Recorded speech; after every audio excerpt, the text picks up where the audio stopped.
In this morning's U.S. Bank Economic 360, the spotlight is on something the Business Courier does very well, the Book of Lists. On Thursday, the Courier will honor the list makers at its Book of Lists Gala at Horseshoe Casino. It's a celebration of all business owners and leaders who have been listed on one of the top 25 lists you'll see weekly in the Business Courier. This fun networking event will include a brief check presentation to the winning nonprofit of the Courier's Cincinnati Stories program.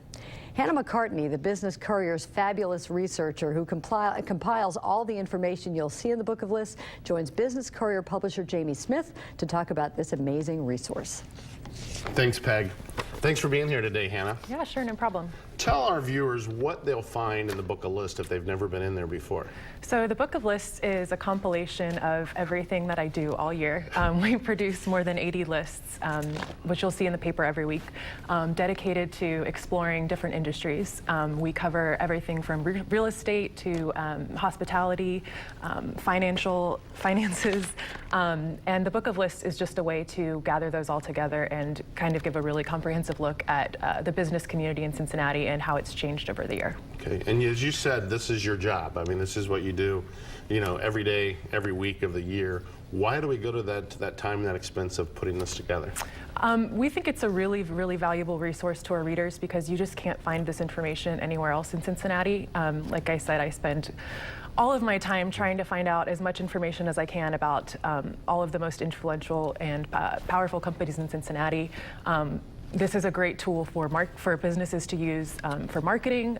If you're in a nonprofit, it's a great way to see where the money might be, see who you can tap for fundraising resources. There's just so many things that you can do with this information that's in this book, and it's something that business owners should have on their desk all year round. Tell me, what's the biggest challenge you have in getting all this information? It can be really difficult to get companies to agree to disclose things like revenue. I'd say that's probably the biggest challenge. That's unfortunate because this is such a valuable resource to our readers, and I think it's one of the most unique things that the Courier produces. So we're never going to stop providing this data, so it's always in the best interest. I try to tell companies to make sure that we print the right data about you guys. I will do whatever I can to try to find the numbers, and making sure that your company is represented accurately to our readers, which is something, like I mentioned, you have on your desk all year round, is a really important way to just...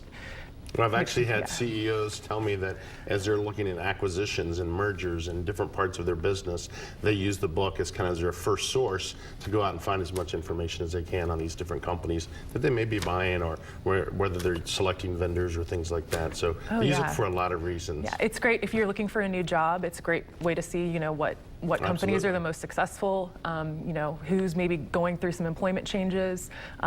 Yeah, there's just a ton. Well, thank you for all that you do all year long. It's a great book, and I hope a lot of people come out on Thursday to celebrate these list makers. Thanks. Looking forward to it. Thanks a lot. Yep. Bye.